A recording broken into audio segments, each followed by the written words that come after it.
Hey, it's me, Gus the Gopher for Atmos Energy. I dig all around the yard. Occasionally, I bump into a utility line and get a headache. But if you hit one with your shovel, backhoe, or ditch digger, you could cause a gas leak, disrupt service, or worse. So call 811 at least 3 business days before you or someone else digs in your yard to have those underground utility-owned lines marked. It's free and it's the law. You dig what I'm saying?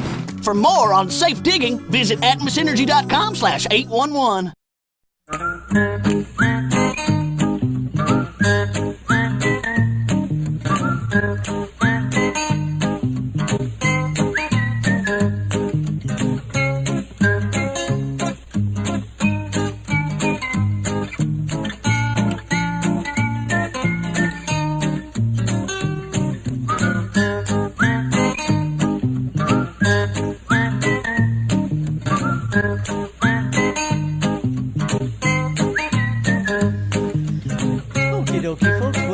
Horticulturalist Felder Rushing, and we're going to be talking about gardening for the next little while. Java, how you doing this morning, man?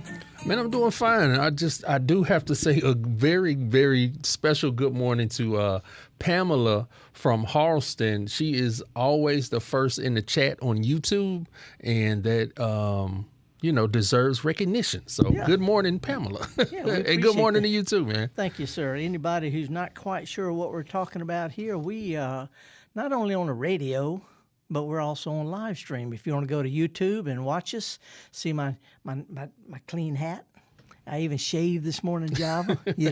Now, I think, and I want to say it looks like, I don't know if I'm sure. No, that's chili on my shirt. You're right. It is chili. You're right. It's last night's shirt. Okay. I was gonna say you shined up your mini truck, man. Oh yeah. I got something real special to talk about this truck. As a matter of fact, I've got trying to find my computer just went down. So I can't. Oh, no. That's okay. It's just one of those things. But I have pictures to show this morning. I brought some show and tell type stuff for folks who are on YouTube and watching the live stream. And if you listen on the radio, if you want to check it out later, anytime. 2 in the morning, you can't sleep. You need something really to put you to sleep. You can see me and Java talking about gardening here on MP. Go to YouTube, and in the search box, just type MPB or the Gestalt Gardener, and we'll take it from there. Pretty easy. And I've got plenty of stuff to talk about. You showed me a new book that I'm going to devour.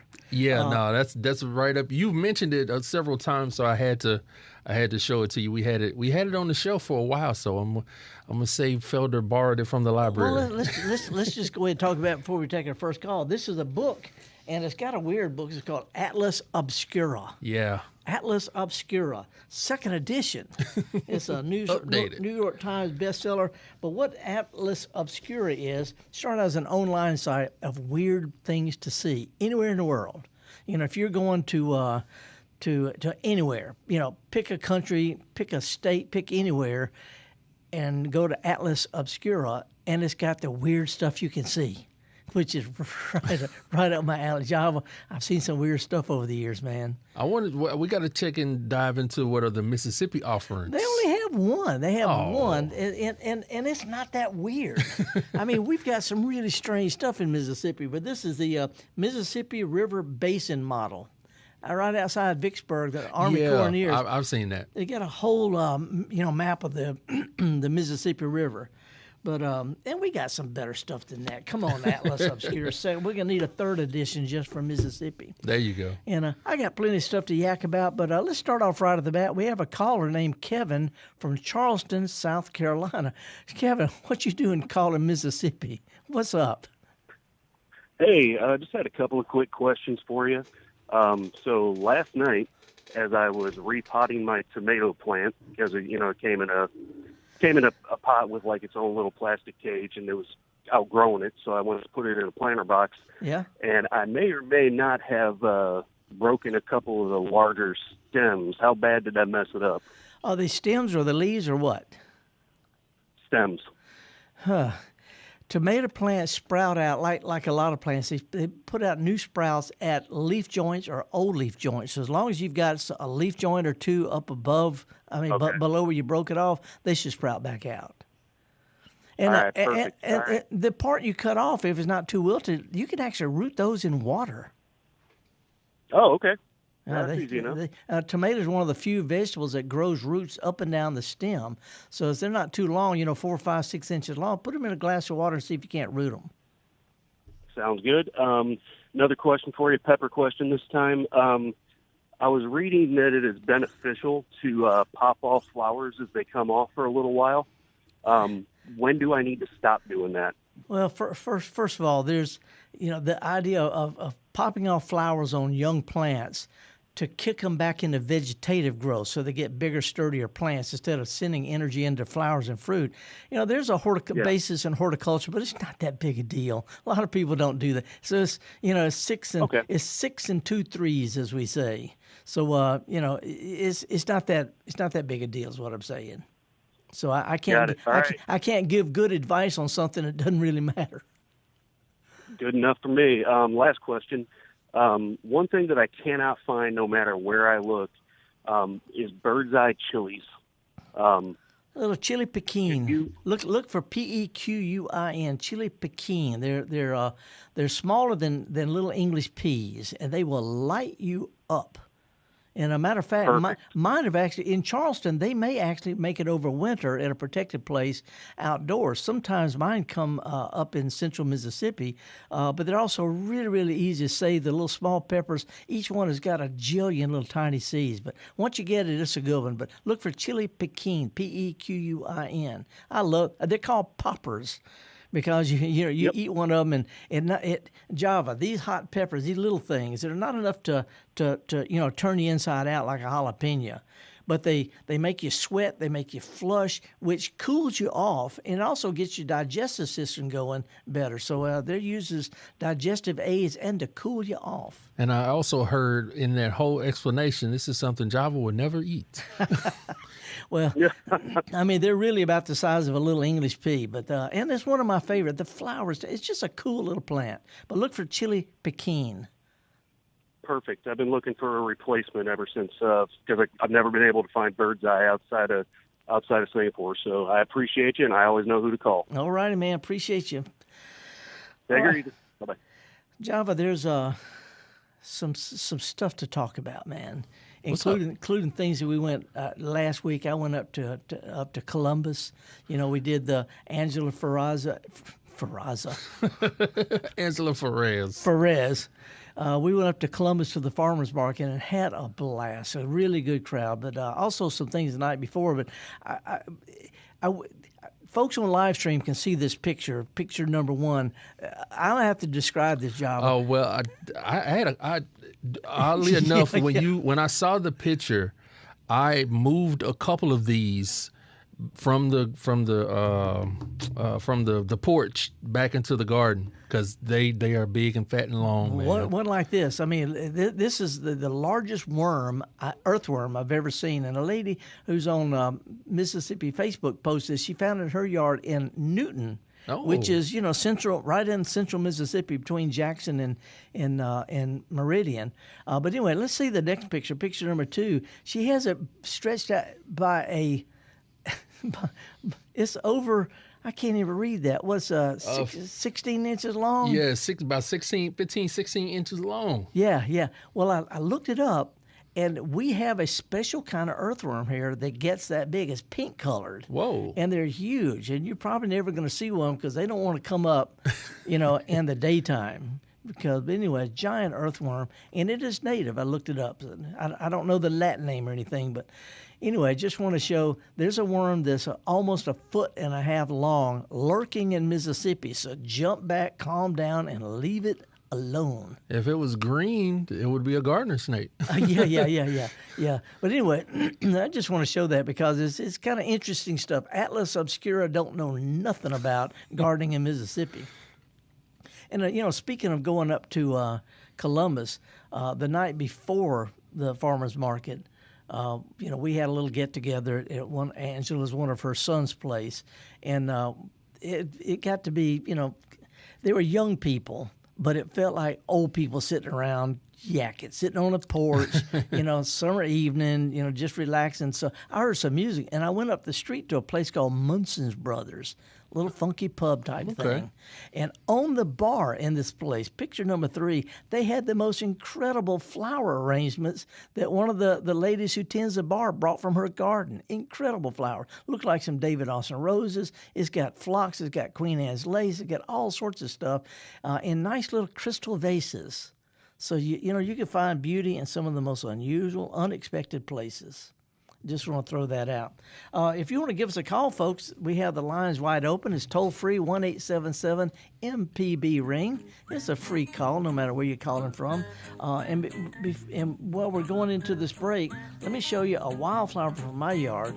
This is called spiderwort. Spiderwort has got little blue flowers with 3 petals. It's a great native plant, kind of weedy to a lot of folks, but I just want to mention that I found a variety, a cultivar with golden foliage and bright blue, great big flowers. It's not as invasive. It's called blue and gold, and it's a spiderwort, but it's compact. It doesn't run. It doesn't spread. The flowers are 3 times bigger, and it's got golden foliage. So if you like gold and blue, this is your plant. If you don't like weeds, like native plants, this is your plant. Anyway, we're going to talk more about it. Give us a call. Got the lines wide open right now. Me and Java are going to take a real quick, short break, and we're going to come back and talk with you. Toll free, 1-877-MPB-RING. Hello, I'm Desiree Frazier, host of the award-winning news program, Mississippi Edition. We bring you conversations about the latest news from across the Magnolia State. Whether it's politics, healthcare, or education, you'll hear in-depth discussions on issues that matter to you. So join us each weekday morning at 8:30 on MPB Think Radio, or download the podcast, listen through the app, and online.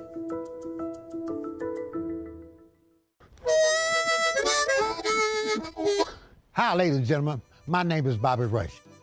As a blues man, I love Mississippi Public Broadcasting. If you support Mississippi music and their local programming, donate now, right now, and become a member today, not tomorrow. Thank you. Thank you. Thank you. Doesn't matter how big or small, but we prefer big. Thank you very much. Mississippi is a place of deep roots where every story matters and every voice can be heard. At MPB, we stand with our local communities, bringing you the voices of those who shape our state through local programming that reflects our culture across small towns to big cities, from the Delta to the coast. We tell the stories that define us, from the music that carries our voices to the leaders who inspire change. MPB brings you the heart of Mississippi, celebrating Mississippi one story at a time. MPB, your stories, our mission.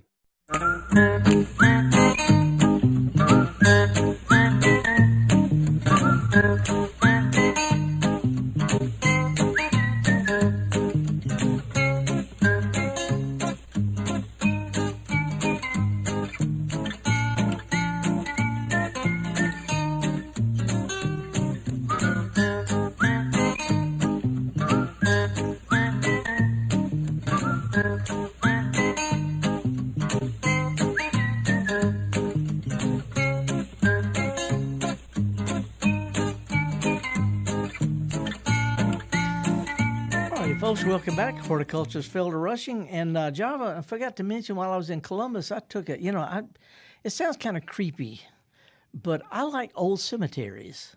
It's not because of the macabre or anything like that. That's where you find some of the really cool old hardy plants from any part, no matter where you are in the world. You could be in Paris, you could be in Tokyo, you could be any place. You search out the old cemeteries, you can find some really, really cool plants. And why is that, Felder? Was the people, the architects, or the people who put it together were thinking about that? Yeah, back in the 1800s, cemeteries were our early botanical gardens. We didn't have space. We didn't have the leisure, and the wherewithal to have real botanic gardens. So they had these old, what they call garden park type cemeteries. They're the ones with the big trees and the curvy drives and the really incredible ornate tombstones. And there's one in there's one down in Natchez that's really famous for its roses. One in Jackson, Greenwood Cemetery, goes back to the 1820s. And they got a lot of really cool old things. And, that's where you find crepe myrtles and camellias and nandinas and, gardenia, all these kind of plants that have been around for a long time, and they planted them and they survive. So when you go to an old cemetery, you're going to see the kind of plants that not only do well and are worth planting, but will grow. Dead people can grow these things. It's not that hard. But anyway, in Columbus, they have an old garden park cemetery called Friendship Cemetery. And the reason I'm mentioning that is because when Angela threw a little soiree for the MPB folks, we were at one of her son's places, which is an old antebellum home called 12 Gables. And in the parlor of 12 Gables, the lady who owned it at the time had a sewing club. And they decided one day to get together and go out to the cemetery and decorate the graves of the soldiers. And they did not just Confederate soldiers, but Union soldiers. Decoration Day. Decoration Day. That's what it came from. And that became Memorial Day, which is coming up in what, next week? Week after next? Yeah, the 26th of May. Yep. Yeah. It started out as Decoration Day, a sign of friendship in Friendship Cemetery of Columbus, Mississippi. Some of the biggest magnolia trees I have ever seen. I've seen a lot of magnolia trees. Anyway, if you like calm, quiet, serene garden beauty, you're going to find some really, really cool plants in places like Friendship Cemetery. I just want to throw that out because a lot of people just don't even think about it. So anyway, we have a call coming in from Jackson, Mississippi, from a gal named I'm assuming a gal named Georgia. Well, we did. It blanked. I know on your screen, but it blanked out. They went with. Let's see if Georgia's gonna get together. Okay, I see Georgia now.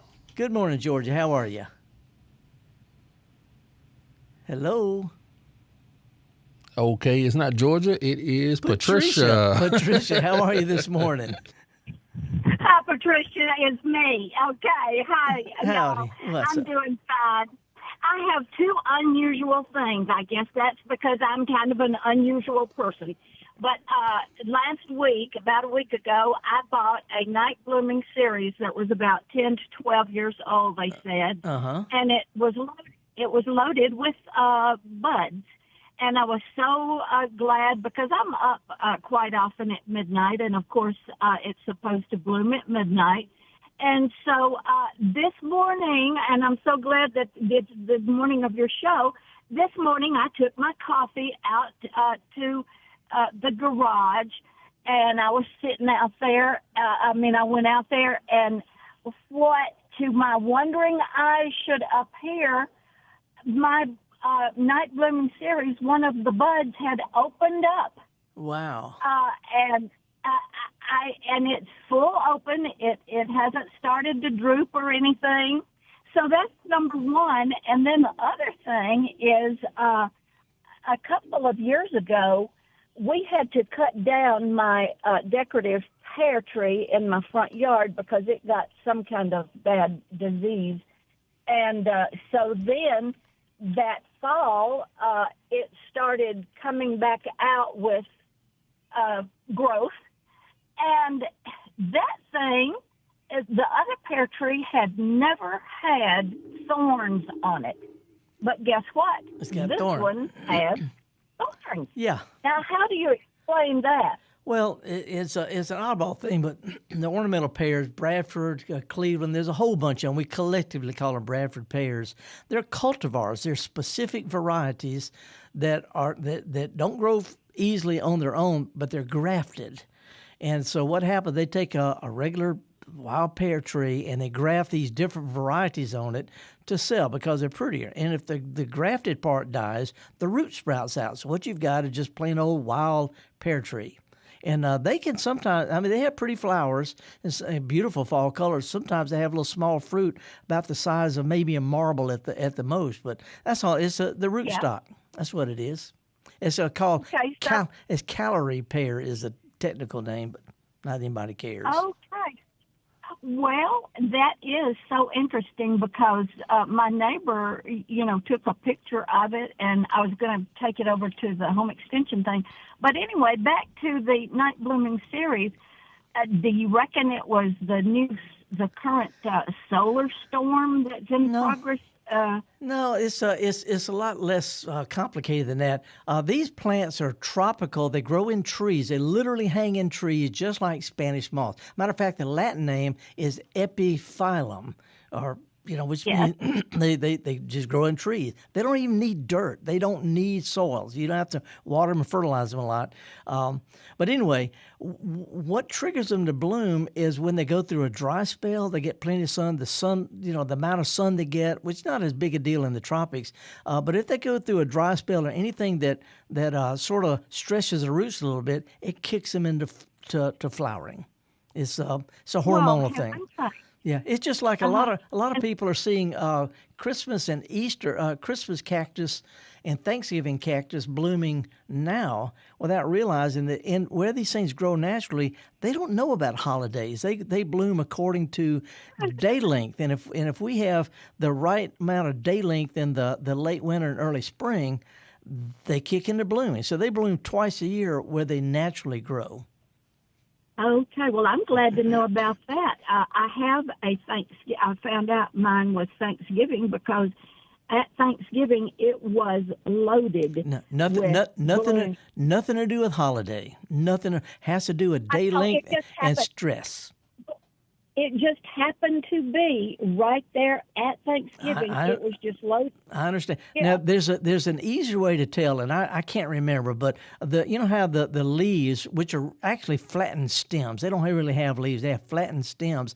How they're segmented, little small, almost square type things.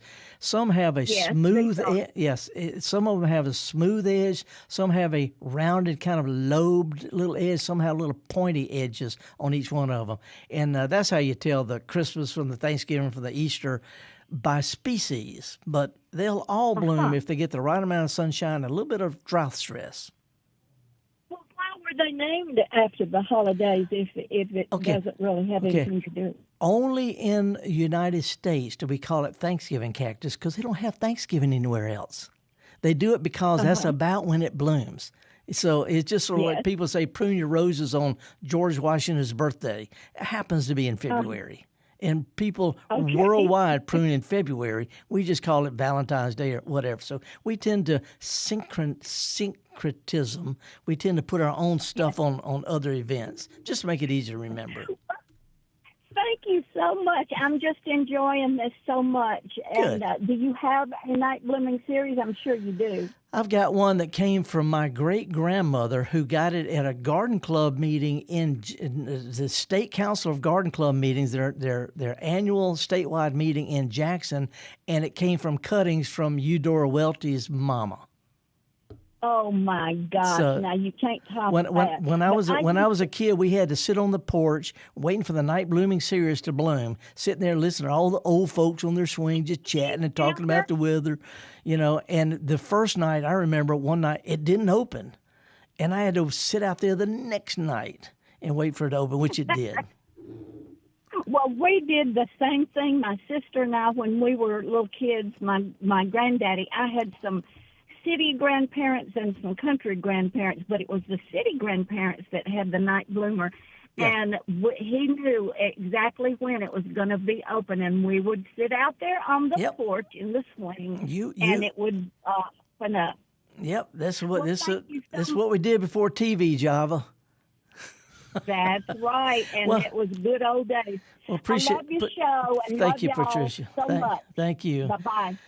Yeah, night blooming cereus, epiphyllum, which is the Latin name. It means up in the tree, leaves up in the tree, basically. Cool old plant, easy to grow. A lot of people try to treat it like a house plant, and they overwater, they over-fertilize, all that kind of stuff. If it's in a little pot and it gets really, really dry because you forgot about it and the day length is just about right, it'll kick them into bloom. So anyway, a lot of stuff to talk about. Java, I want to, before we do our cheesy tune, I got a couple of other pictures I want to show. One is when I was in on my way to Columbus, I stopped by and visited a woman named Faith Estes. Okay. Now, she's real famous on the Mississippi Gardening Facebook page because she's so cheerful.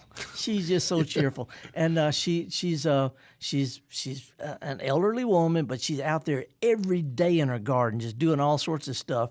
And she makes cute little tchotchkes, little glued sticks with glued on beads and things like that as ornaments. Well, I commissioned her to do a bottle tree for my miniature truck. And I've got the picture number 4 is of my little truck, my little green truck with the little box and the succulents and stuff in the back in the trunk of my big truck that's got the box with the plants and all like that. That's right. Yeah, I see it. And anyway, it's painted John Deere green. But I've got here in the studio, I brought my little truck in, and I just want a close-up, if you can get that, of the little bottle tree that Faith Estes made for me. Let's see if you can get it on that other camera. I don't know if you can zoom in that close or not. So she made the bottle tree with the little blue bottles and the bead. Yeah. She did that. Tiny little bottle. I mean, those bottles, each bottle is about the size of the last digit in my little finger. But she made a sweet little bottle tree. There it is for the back of my truck. And I just love it. I love it. I appreciate people are having fun. People are having a good time. I have such a good quote, but for some reason, my laptop, I can't open my notes. Oh, fool. And I mean, I'm going to have to come back. We either have to plug it in for next week. But anyway, I love people who are just simply relaxing and enjoying the little details. Yes, sir. And then speaking of the details, I have to be a little more detail-oriented. And remember to dial 811. Atmos Energy supports this broadcast, and we appreciate them. And they are reminding you to dial 811 before you dig, especially this weekend, because I know you're going to try to get out. Yeah, it's going to be a good weekend. I thought we can have some bad weather here and there. But this is a weekend to go visit a garden center. They've got herbs, they've got veggies, they got flowers. And if you got a pot with a hole in the bottom of it, you can fill it up with dirt and plant all sorts of stuff. We're going to be talking about more of that when we come back. Meanwhile, I got a quiet little tune that I thought was so sweet I just have to play it. We'll be right back after listening to Three Little Birds. The Measuring Show. Since 1970, MPB has been enriching the lives of Mississippians. Everything we do gives us the chance to grow and learn. With your support, we are always there whenever and wherever you need us. Together through the years, together in the future. Please consider making a donation at mpbfoundation.org. MPB, your stories, our mission. When the weather turns severe, when breaking news affects your family, when Mississippi needs answers, MPB is there. We provide real-time emergency alerts, trusted news coverage, and live broadcasts of emergency updates. Available on TV, radio, and online. MPB is on the air and by your side every day of the year. Because when it matters most, Mississippi turns to MPB, Mississippi's trusted source. MPB, your stories, our mission.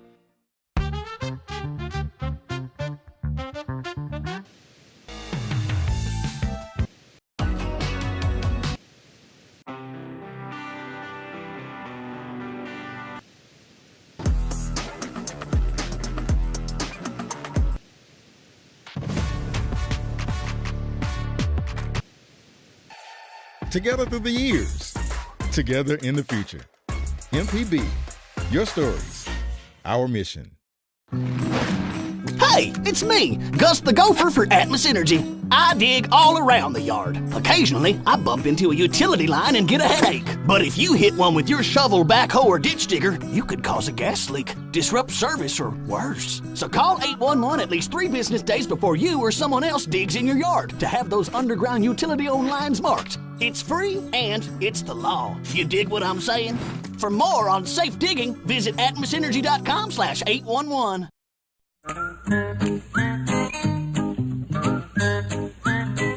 Okie dokie, folks. Welcome back. Horticulturalist Felder Rushing. I got a couple of weird little bugs and diseases and stuff to talk about happening in the garden. I know a lot of you are concerned about things because there's so many things going on in the garden right now. A lot of people have got vegetables that are starting to produce. I picked a couple of tomatoes and a pepper this past week. And I'm sort of bragging Java, but there are a lot of people who have just buckets of stuff. They keep posting them on Mississippi Gardening Facebook. How's y'all's garden doing? The garden is doing good. I want to shout out Crystal, my lovely wife. She's in the chat. So she's watching us on YouTube this morning, but I'm pretty sure she may be watching on her phone in the garden. She keeps talking about her cucumbers. She's already declared this Sunday is garden day. So I have nothing on my calendar but being in the backyard. She got buckets. Not buckets of tomatoes, but the tomatoes are coming in. I mean, picking them and to eat them. I mean, I'm not a tomato guy, but I just know every time Crystal goes outside and looks at the garden, she's thoroughly pleased and excited. So everything's growing. There's a lot to be said for that, and people have waxed poetic about this, but there's certain endorphins that make us feel good when you're connected, when you're outside, you're feeling things, you're hearing things, you're smelling things, you're touching things. All the senses come alive, and you don't have to have a garden, just a bucket with a basil and a tomato and a pepper plant and a zinnia. That's all it takes. And when you see it bigger, the next time you go outside, you're just like, oh my goodness. Yep. Well, let's go up to Madison and talk to Jim. He's been hanging on for a little while. Jim, good morning. Good morning, Felder. How are you today? Good. What's going on? Listen, I had a comment. I got caught a little bit of that about the night blooming cereus. I've had one for years. I love all the names I give them, though. Empress of the Night is my favorite. Empress of the Night. That's right. That's right. Empress of the Night. Hey, don't Google that, though, because you're going to get something that ain't night blooming serious. Probably so. I had a couple of comments. One, I was impressed that you have a cutting off of Miss Eudora's plant, because I read somewhere or heard somewhere that when hers was about to bloom, every year she would put an ad in the Clarion Ledger so all her friends would know to come over. So like you said, they didn't have TV. So that was a big deal. Yeah, and this was, of course, everybody says theirs cutting came from Eudora's. Well, mine came from a cutting, but it came from my great-grandmother's, who was a garden club member from back in the 30s. Anyway, in the 40s or 50s, I don't remember, she went to a statewide garden council meeting. One of the little door things they were giving away were little pieces of this thing. So anyway, what you got going on? So I was going to say too that I appreciate that about the cuttings, because I bought mine years and years ago. I forgot when, and it got to be about 5 or 6 feet across, and I killed it, leaving it outside last winter, thinking I could survive. And fortunately, I'd given a cutting to someone down in Covington, and they gave me a cutting off of their plant now, so I got it. But so I was going to ask. Mine blooms about the same time every year. So about 3 or 4 years ago, I was going to China for about 3 weeks on a lecture tour. I'm a physician, and I hated the timing of it, because that was about when my serious blood. Come on, Doc. You're in China doing a lecture, and you're pining for your little cactus back home. You are hardcore, Doc. Not only, supposedly, I'd read that it blooms one flower at one night once a year. No. Well, mine was always kind of like that. It'd bloom a couple. But that time I was gone, it bloomed 17 flowers within a week. It was amazing. It wasn't somebody. They were just messing with you, were they, Doc? I guess. And last comment is, this is going to make me seem even more addicted to it. I put a video camera, several nights to catch it when it bloomed, and it was amazing. The bud would just open up, and within like 5 minutes it bloomed, and it would stay that way until the morning when it would die. Miss Eudora said after it was dead that it looked like a wrung chicken neck. It's not. The word flaccid comes to mind. Well, anyway, that's enough about the night blooming cereus, but it's my favorite plant of all time. Great. What a great story. Java, this is hardcore. You know, you can't peg hardcore gardeners just by looking at them or what they do for a living. Yeah, no, it was good out of town, but when he said he put the video camera up, okay, all right. Yeah, I crossed over when I said that, didn't I? Yeah, welcome to my side. We appreciate you, Carl. Doc. Thank you so much, Jim. Jim, thank you. And by the way, Java, there's a guy on Mississippi Facebook Mississippi Gardening Facebook. He has 3 thermometers in his garden, one on top of the ground, one stuck in the mulch, and one stuck in the dirt, just to compare the temperatures. This is hardcore, man. Yeah, these people are out there. People are out there. Before we go to the next call, let me show another picture, number 5 of. There's a woman who she passed away now, but she lived in Kosciuszko, down the road that went off from the cemetery. Her name was L.V. Hull. L.V. Hull was celebrated for her folk art. First time I saw her garden was 87 or 88, I think, and I drove by, and it was solid with sticks and painted shoes and plastic things and boots and bottles. She painted stuff and stuck them on sticks out in her garden, and you could barely walk. She had a couple of paths through there. And I stopped and chatted with her, and come to find out she had so many plants in there. That's the first time I said you could have a beautiful garden and over-accessorize, and it still looks good. You know, I did this Maverick Gardening book about people like Susie Cranston, who has a couple of hundred birdhouses in your. I was about to say, you didn't say over-accessorize, did you? Yeah, it's possible. It's possible to over-accessorize. You only need one. But sometimes you get started and you really can't stop it. But the point I want to try to make, if you take all the stuff away, all her folk art, and we're working on a museum to her stuff up in Kosciuszko. They've called me in to help with planting, because I noted back in the 80s that if you took all the stuff out of her garden, she still had a beautiful garden. She had, I've counted 30-something different kind of plants, cannas and ornamental grasses and orange daylilies and zinnias, and there was peonies and camellias and nandinas. You take all that stuff away, and the reason I want to mention that, because sometimes when people have gardens like this, we tend to judge them by all the stuff. Don't realize that when she was walking in her garden, she saw every painted shoe as an individual. She saw every plant as an individual. You know, we tend to focus that stuff out. Anyway, I found my quote. You told me to reboot my computer. You said, "Boomer, just reboot it," and I did, and it worked. You go. Here's the quote I found: "Healing doesn't have to be loud or big. Sometimes it's just gluing things to a stick and remembering love in the quietest ways." Little bitty things like that, and that's what Crystal's doing this morning. She's out there healing because she's got a strange job. She's in the education system. Yeah. And a mom, and she got a Java in her life. And I play a piquito, a small part in that. Yeah. So anyway, she's out there healing, and I appreciate that. Anyway, one other picture I wanted to show because just because I thought it was fun. But picture number 6. Before L.V. Hull passed away, I said, "Would you do a bottle tree for me? Would you make a bottle tree? Because, I love bottle trees." She said she would. That's beautiful. Well, I went out. I wish this was mine. It is mine, but I can't claim it. She started on it. The last time I visited her, she had about 7 or 8 bottles on it. She was working on it a little at a time, and next thing I knew, she passed away a year or so later.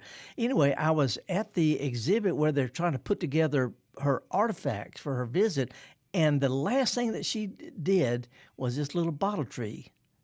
And that's mine, Java. I just didn't get it from her.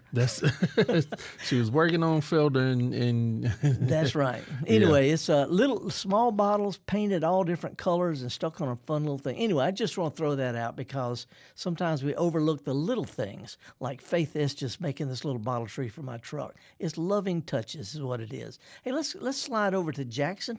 See what George, you've been hanging on for so long. Thank you. What's up? I have a crepe myrtle that was damaged by a tree that fell from the woods. Oh, boy. And it split the limb. It's still attached to the tree enough where it's sprouting new growth and it's very healthy.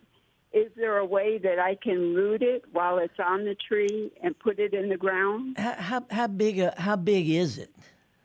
It's medium size. A little bigger than the smaller crepe myrtle. Okay. Well, the reason I'm asking because it's possible if you were to pile some dirt up around it, and it would continue to root into the dirt. But as far as taking cuttings, rooting them, typically they're a foot or so long. Anything that's much bigger around than a pencil is going to have a hard time for roots to come through the old bark because those roots are. Yeah. So it takes a long time. Is it possible just to sort of maybe put your little garden gnome or something there and just let it be characterful and let it keep? I mean, is it dying or is it just split? Split? It's thriving, but it's high, kind of higher up in the tree. Mm-hmm. I was wondering if I could tape it back on, or if I could take sphagnum moss and make it root. No, those is really, really good questions, and I understand your urge to do that. I actually taught plant propagation at Mississippi State, helped teach the class there, and also the tree surgery course. And unfortunately, once it splits open, after just a few minutes, an hour or two, the parts that heal sort of dry up. And so in order to root and if you catch it right away, it's possible to tie it back together. But, once it's dried out for a few hours, it's just probably not going to happen. What I would do is I would just cut your losses and just enjoy it as best you can. Okay. All right. Wish I could. I'm not saying don't give it a try, but don't put a lot of hopes in that basket full of eggs. I understand. Okay. Thank you. You bet. Thanks for calling, Georgia. And we've got a lot of time open. If you want to give us a call, it's toll free 1-877 MPB ring. Now, Felder, we do got to just say don't put your hope in too many in too many eggs of a basket. I was just going to fly over that water, man. He came and went. But we do got a question from the chat from YouTube. Okay, and if you are watching on YouTube, you can always drop us a question inside of the chat. Let's see. Okay, this is Kevin, and Kevin actually called in last week, and you advised him to add calcium to prevent bottom rot on his tomatoes and peppers. Yeah. And then he asks if I have put plant food on. I guess if I have put plant food on them with 7% calcium, is that enough? That's plenty. That's plenty. Yeah. Blossom end rot is caused by calcium deficiency in the fruit. And it can happen in tomatoes, peppers, watermelons, anything that grows fast like that. But a lot of times it's not a lack of calcium. It's the plant can't get the calcium to the fast-developing fruit. If a plant stays too wet or too dry, you can have all the calcium in the world and it doesn't work. But what he's done is he's used a fertilizer that's got calcium that's ready to go. It's easier to absorb. So if you've got a fertilizer that's what we call complete, and not just nitrogen, phosphorus, potash, but calcium and zinc and iron and all those kind of things, that's all plants need. That's a full meal, complete meal is what we call it. And by the way, a lot of people still stuck on this Epsom salts thing. Put some Epsom salts on it. Epsom salts is a myth. I was just about to ask, are there if you want to soak your feet in it, that's a good thing to do. But Epsom salts is magnesium sulfate. Magnesium is used by plants. It will make green plants greener. But it's like feeding your kids nothing but just carrots. No potatoes. No hamburger, it's just one of the tiny little nutrients that plants need. It's not a complete plant food. It's like munching on carrots, So Epsom salts, folks, it's a myth. I know what you think. I know you can swear by it. I know what the internet says, but I'm a scientist. I work with scientists. We all know Epsom salts is for soaking your feet, not for making your plants grow better. There, I said it. Let's go. You put your stamp on it. I put my stamp on it. Let's go down to Wilkerson County to Woodville. Larry, good morning. How are you? Good morning to y'all. Love your show. Look, a lady just called in talking about a crepe myrtle tree. Yeah. And a tree out of the woods that fell and split. I don't know what she means by split, but it come to my mind a tree that's in my front yard right by where I park my automobile. It was a oak tree that I had let start growing by its own. And I guess about halfway up, about waist high, it broke half in two. And so what I did, I took a wet rag, I wrapped around it, and took some trash bags and tied around that and kept it wet. That tree healed, and you can't even tell it was ever broke. I'd like you to expound on trees or limbs, stuff like that that's broke, that you can put back together, put splints on it to hold it in place. Okay. Thank you. You bet. The answer is nope, ain't happening. I'm real bottom line. What heals plants is that little thin. If you ever scratch the bark on a tree or a shrub, it's got that little bright green tissue right beneath the surface. That's the part that heals. And if it dries out, it doesn't sprout back out. See, so the only way to fix a tree that's split like that is immediately put it back together. It's sort of like going to the doctor while your cut is still fresh so they can put staples on it.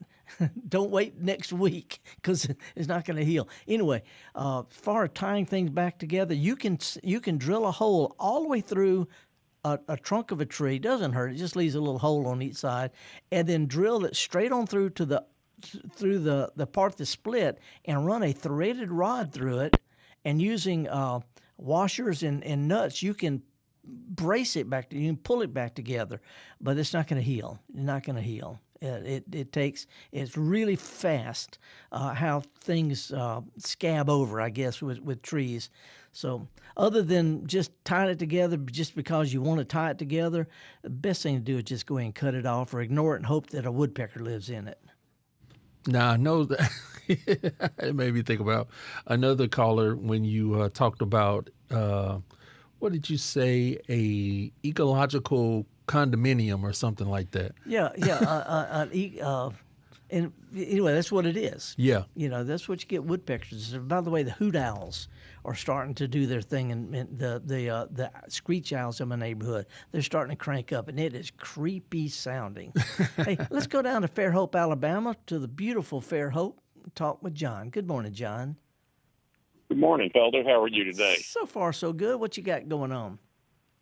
Well, about, I don't know, 2.5-3 years ago, I bought some citrus trees, and I guess I didn't cover them up well enough, and they froze, but the root stock stayed, and I just have been letting the roots, letting it grow, and kind of making it like a bonsai. I've just been cutting them back. I got the same thing. I got a big bonsai out in the front yard that's from the same thing. Well, what I was trying to do, or thought about doing, is seeing if I could graft onto those rootstocks that were there. Yeah, and sure. Add to it. And I don't know exactly how to go about getting a cutting and that kind of thing. Can you kind of explain to me the basics of? Yeah. And when is a good time to do it? Yeah, in a nutshell, keep in mind there's tons of YouTube videos, tons of stuff to show how to do it. Some are the simpler ones you find, the better. But basically, the stuff you want to graft onto it, you get those cuttings in the winter while they're dormant. In the wintertime, and you keep them in a plastic bag in the refrigerator to make them think they're still dormant in the wintertime. So keep them dormant in the refrigerator, and then in the spring, when the stuff out in the yard starts to leaf out, when the sap starts to rise, you take stuff out of the refrigerator and graft it onto that. So you have to do the grafting in the spring after new growth starts, when sap is moving, but you keep your cuttings taken in the winter in the refrigerator. That'll do it. Okay. It's a little bit more complicated than that, but that's the timing. Okay. That's where I was kind of messed up with. Yeah. Was trying to figure out how to do that. Yeah. So anyway, good luck on it, because this I actually like the rootstock. It's thorny, and it's got little furry little fruits, but I like it anyway. Yeah. No, I mean they do real well. Yeah. They grow and last through the winter. Yeah. Well, good luck on it, man. Appreciate it. All right. Thank you. Bye-bye. And Java, I did bring a couple of other plants I want to show off, but we'll talk about them next week. One is a plant that could not be found for sale for a long time. It's called Gaura, Gaura. I've got a pink version. It's also called Prairie Fairy Wand. Prairie Wand.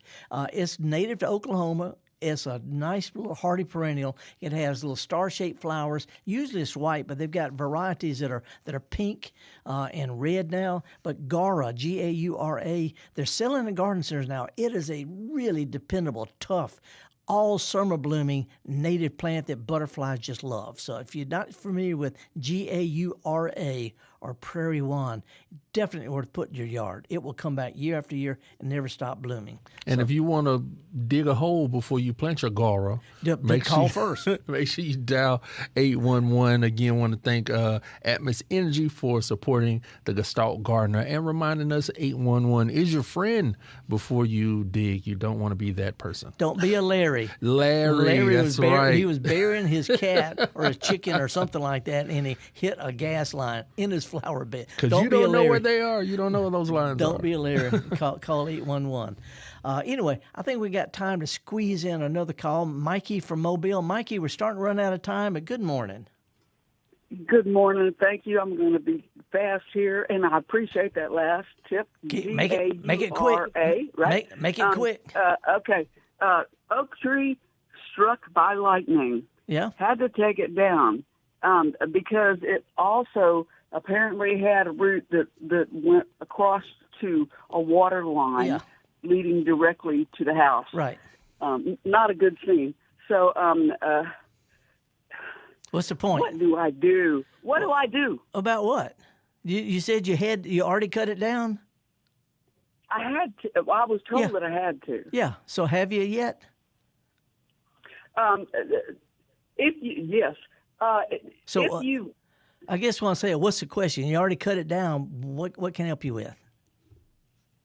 Where to go from here? Nothing. Have the stump. If you can't grind the stump, put a potted plant on top of it, or some ivy or something. I know it sounds kind of abrupt, but I'm a real bottom line guy. If you got a stump, either grind it or plant something on it and enjoy it. I guess that was the question, because she did. I mean, you got an oak tree struck by lightning, cut it down, which would have been what you would do, right? I'd leave it out there for the owls to live in. Oh well, but it's just me. Yeah. But then, so I guess you just grind the stump. There you go.